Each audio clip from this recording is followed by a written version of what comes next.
नमस्कार, विंध्या टाइम्स में आपका स्वागत है। रीवा के लिए पिछले 3 दिन बहुत ही असहज रहे। कुछ बड़ी चुनौतियां जो थीं वो तो हम लगातार फेस कर रहे थे, लेकिन पिछले 3 दिनों में एक अस्थिरता का दौर देखा गया। यह अस्थिरता कुछ इस प्रकार से थी कि आम आदमी के मन में कई सवाल खड़े हो रहे हैं। व्यवस्थाओं को लेकर सवाल खड़े हो रहे हैं, स्वास्थ्य को लेकर सवाल खड़े हो रहे हैं, और एक वैश्विक चुनौती कोरोना जो हमारे बीच है वो बरकरार है। कोरोना, लापरवाही और एक आत्महत्या, ये 3 दिन कुछ इस प्रकार से थे रीवा के लिए कि तमाम लोगों में एक अलग तरीके का डर भी देखा गया। सबसे पहले तो कोरोना के जो आंकड़े हैं वो लगातार बढ़ रहे हैं। प्रशासन तमाम वो प्रयास कर रहा है, तमाम उन चुनौतियों का सामना कर रहा है, लेकिन हालात ये हैं कि आए दिन संक्रमितों की संख्या लगातार बढ़ रही है। दूसरी ओर एक पॉजिटिव एस्पेक्ट ये भी है कि रिकवरी रेट हमारा अच्छा है, रिकवर कर रहे हैं हम लोग। 19 लोग कल डिस्चार्ज हुए, लेकिन संख्या जो है वो जिस रफ्तार से अब बढ़ना शुरू हुई है वो एक खतरे की घंटी के रूप में है।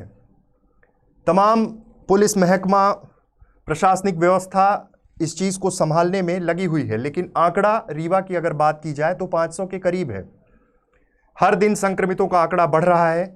वो चुनौतियां हमारे सामने खड़ी हुई हैं, लेकिन उस बीच कुछ ऐसे घटनाक्रम होते हैं जिससे आम इंसान के मन में बहुत से सवाल खड़े होते हैं। आम इंसान आहत महसूस करता है। कोरोना की चुनौतियां हैं ही, और ये साफ हो गया है कि भले ही रूस ने वैक्सीन बना ली हो, लेकिन भारत में अभी जो स्थितियां हैं, तमाम स्टेजेस चल रहे हैं, ट्रायल चल रहे हैं, लेकिन अभी वो मसले जो हैं, वो चीज़ें हैं, अभी हमारे सामने सिर्फ चुनौतियां ही हैं, क्योंकि अभी हम सफल नहीं हो पाए हैं। आंकड़ों के फेर में कहीं ऐसा ना हो कि हम लापरवाही कर जाएं। रिकवरी रेट अच्छा है, हम दिल्ली से कंपैरिजन करने लगते हैं, लापरवाहियां शुरू हो जाती हैं। संडे टोटल लॉकडाउन के बाद बाज़ारों में लोग बेवजह, जबकि ना बाज़ार खुले हैं, फिर भी लोग दिख जाएंगे। आखिर ऐसा क्यों हो रहा है? क्या हम प्रशासन की, या फिर मुंबई जैसे हालात जो हम देखते आ रहे हैं, दिल्ली जैसे हालात जो हम साफ तौर पर टीवी पर देख रहे हैं, क्या उनसे हम सीख नहीं ले पा रहे हैं? अगर ऐसा है तो आप ये मान के चलिए कि हमारे सामने अभी बड़ी चुनौतियां होंगी, और उन चुनौतियों से हम किस तरह लड़ पाएंगे, कैसे कर पाएंगे, ये हमें और आपको समझना होगा। इतने मामले सामने आने के बाद भी बाजारों के हालात आप देख रहे होंगे। कार्रवाइयों की बात होती है, कार्रवाई की जाएगी, चालानी कार्रवाई की जाएगी, लेकिन क्या ये स्थायी समाधान है? क्या हमें समझाने के लिए सिर्फ चालान बना देने से क्या हम मान रहे हैं? ये भी एक बड़ा सवाल है।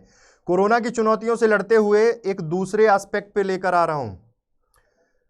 रीवा और विंध्य के सबसे बड़े अस्पताल संजय गांधी मेमोरियल हॉस्पिटल में पिछले दिनों जो वाकया हुआ, विवेक कुशवाहा की बॉडी ही लापता हो गई थी। अपने आप में ये एक बहुत बड़ी घटना थी कि परिजन जिन्होंने अपना बेटा खोया, उन्हें अपने बच्चे की बॉडी तक नसीब नहीं हुई, अंतिम दर्शन नहीं हो पाए, और साफ तौर पर है कि वो अपने बच्चे का अंतिम संस्कार नहीं कर पाए। व्यवस्था पर जब सवाल खड़े हुए तब ये देखा गया कि आखिर इस व्यवस्था का जिम्मेदार कौन है। जांच हो गई कम समय में, डॉक्टर को दोषी पाया गया, कुछ स्टाफ को दोषी पाया गया। हमने पिछले दिनों डॉक्टर राकेश पटेल ने क्या कुछ कहा था, हमने आपको वो भी सुनवाया था। उन्होंने पूरी ये जो प्रणाली थी जिसके तहत उन पर कार्रवाई हुई, उस पर ही सवाल खड़े किए। उनका साफ तौर पर कहना था कि ये कोई इस तरह से कार्रवाई नहीं होनी चाहिए थी। इन सब के बीच डॉक्टर के ऊपर कार्रवाई हुई। मसला ये नहीं है, मसला ये है कि आखिर इतनी बड़ी लापरवाही कैसे हो गई। टैगिंग की बात होती है, एडमिनिस्ट्रेशन के एंड पे बात होती है कि एडमिनिस्ट्रेशन की जिम्मेदारी थी कि व्यवस्थित तरीके से अगर देहांत हो गया है तो उस मृतक के शरीर को मरचुरी में रखना, सही व्यक्ति सही परिजनों तक पहुंच जाए। लेकिन आखिर ये लापरवाही एक मृतक के साथ जिस तरह से ये पूरी घटना हुई है, उससे कहीं ना कहीं, चाहे प्रदेश स्तर की बात की जाए, चाहे देश भर के स्तर पे बात की जाए, ये एक बड़ी लापरवाही थी, जिसके कारण वो परिजन भटकते रहे, दिन भर पूरा घटनाक्रम चला, जांच की बात हुई, संभागायुक्त ने डॉक्टर राकेश पटेल को निलंबित कर दिया। कल का दिन, ज्ञापन का दिन, तमाम सामाजिक संगठन डॉक्टर राकेश पटेल के ऊपर हुई कार्रवाई के विरोध में उतरे। बात की कि इस तरह की कार्रवाई इस पैरामीटर पर किस जांच का आधार क्या था, किस बेसिस पे की गई, वो मांग थी कि वो निलंबन पर बहाली हो।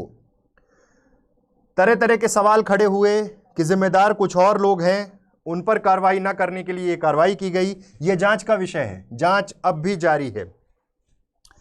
सबसे बड़ा सवाल यहां पर खड़ा होता है कि कोरोना स्वास्थ्य से जुड़ा हुआ मामला है, लेकिन नोडल एजेंसी होम मिनिस्ट्री है। कोई भी फैसला लेना है होम मिनिस्ट्री लेगी।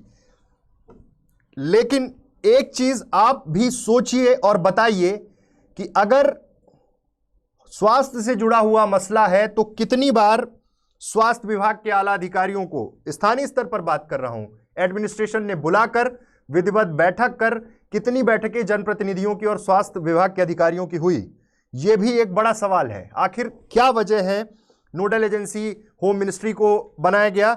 हालात आप देश भर के देख लीजिए, कोरोना पर किसी भी तरह का नियंत्रण नहीं है। विंध्य में जब फर्स्ट लॉकडाउन, सेकेंड लॉकडाउन की बात हो रही थी, विंध्य बिल्कुल सिक्योर था, तमाम चीज़ों और की चर्चाएं हो रही थी। लेकिन अब हालात देखिए, अगर विंध्य की बात की जाए तो आंकड़ा 1000 के तो कितने ज़्यादा दूर चला गया है, लगातार आंकड़ा बढ़ रहा है। ये स्थितियां इस प्रकार से हैं कि अभी कुछ भी साफ नहीं हो पा रहा है। कैसे नियंत्रण करेंगे, क्या पॉलिसी होगी, सब कुछ होम मिनिस्ट्री के हाथ में है, स्वास्थ्य विभाग के हाथ में है। स्वास्थ्य विभाग के हाथ में कुछ भी नहीं है, दरअसल वहां ट्रीटमेंट कर रहे हैं। लेकिन शायद ऐसा लगता है कई बार, बहुत सारे लोगों से अगर आप बात करेंगे तो ये समझ में आएगा कि नोडल एजेंसी अगर हेल्थ डिपार्टमेंट होता तो शायद और बेहतर प्रयास किए जा सकते थे। लेकिन फिर भी उम्मीद सिर्फ इस बात की रहती है कि जिस भी विभाग के पास कार्य है वो सतर्कता के साथ उस काम को निभाएं। और सबसे बड़ी बात यह है, संक्रमण पर लगाम लगे। तहसीलदार से लेकर एडीएम तक मैदान पर हैं, निगरानी कर रहे हैं, लेकिन स्थितियां ये हैं कि अभी भी नियंत्रण नहीं हो पा रहा है। आए दिन मामले बढ़ रहे हैं। एक बहुत बड़ा पॉलिटिकल एंगल भी इस पूरे घटनाक्रम को दिया गया। विवेक कुशवाहा की बात की गई, बहुत सारे ऑडियो हॉस्पिटल के अंदर से अब वायरल हो रहे हैं। बात की जा रही है कि अंदर अव्यवस्थाओं का आलम है। मॉनिटरिंग कैसे हो, किस तरह से विजिट हो और कैसे इस पूरी व्यवस्था को दुरुस्त किया जाए, ये प्रशासन को सोचना होगा। क्योंकि पिछले 3 दिन में जिस तरह की अस्थिरता देखी गई, उससे आम आदमी के जहन में, आम आदमी के मन में निश्चित और स्वाभाविक डर का माहौल है। 3 महीने से एक शिक्षक को सैलरी नहीं मिली, लोन की ईएमआई, तमाम दबाव, डॉक्टर से कंसल्ट करने के बाद, बहुत सारी नींद की गोलियां खाने के बाद संजय गांधी अस्पताल में संजीव शुक्ला को एडमिट किया गया। आज उनका निधन हो गया, दुखद निधन। तमाम कल भी कुछ संगठन के लोग, जो शिक्षा विभाग के संगठनों से जुड़े हुए लोग हैं, वो पहुंचे थे, गुहार लगाई थी। अब इसमें कौन कौन जिम्मेदार है, ये अभी कुछ भी कह देना गलत होगा। लेकिन आखिर ऐसी कौन सी वजह थी कि 3 महीने से शिक्षा विभाग में कार्यरत शिक्षक को सैलरी नहीं मिली थी? आप सोचिए, जब सरकारी विभागों में ये आलम है, प्राइवेट सेक्टर में जिस तरह से नौकरियां जा रही हैं, तो आप खुद समझिए कि कैसे लोग सरवाइव कर पाएंगे, क्या क्या चीज़ें कर पाएंगे। ये कदम उठाया शिक्षक ने, लेकिन अपने पीछे बहुत से सवाल खड़े कर गया। ये भी एक व्यवस्था पर सवाल खड़ा होता है। लेकिन सबसे बड़ी बात कि जब शिक्षक की बॉडी बिना पोस्टमार्टम किए परिजनों को सौंप दी गई, बॉडी लेकर परिजन गांव के लिए निकल गए, तब पुलिस कंट्रोल रूम से वायरलेस होता है कि बिना पीएम के बॉडी जा रही है, रोका जाए, दाह संस्कार को रोक दिया जाए। आखिर इस हेर फेर में, अस्पताल सवालों के घेरे में, या अस्पताल ना कहकर अस्पताल प्रबंधन सवालों के घेरे में है। आप और हमें यह सोचना होगा, आपको यह सोचना होगा कि क्या ऐसी व्यवस्था के साथ कोविड से लड़ाई लड़ पाएंगे। एक डर का जो माहौल रीवा के जहन में आया है पिछले 3 दिनों में, और जिस तरह की चीजें हो रही हैं, उससे यह डर स्वाभाविक है। और कैसे इन चीजों से बच पाएंगे, कैसे फिर से वो विश्वास पैदा कर पाएंगे, ये देखना बहुत मुश्किल लग रहा है। क्योंकि जो हालात हैं, चाहे कोरोना की बात हो, चाहे अस्पताल प्रबंधन की बात हो, चाहे शिक्षक के मसले में बात हो, प्रशासन को और सरकार को भी यह जवाब देना होगा कि आखिर ऐसी कौन सी वजह थी कि 3 महीने से शिक्षक को सैलरी नहीं मिली। वो कौन से दबाव थे जिसके कारण उन्होंने ये कदम उठा लिया, अपने पीछे परिवार को छोड़ गए। कोरोना से रीवा में जो मौतें हुई, आपने देखा होगा कि बड़ी भयावह स्थिति निर्मित हो गई थी। पेशेंट लगातार बढ़ रहे हैं और फिर अस्पताल से बिना टैगिंग के बॉडी गुमना, ये भी अपने आप में एक बड़ी घटना है।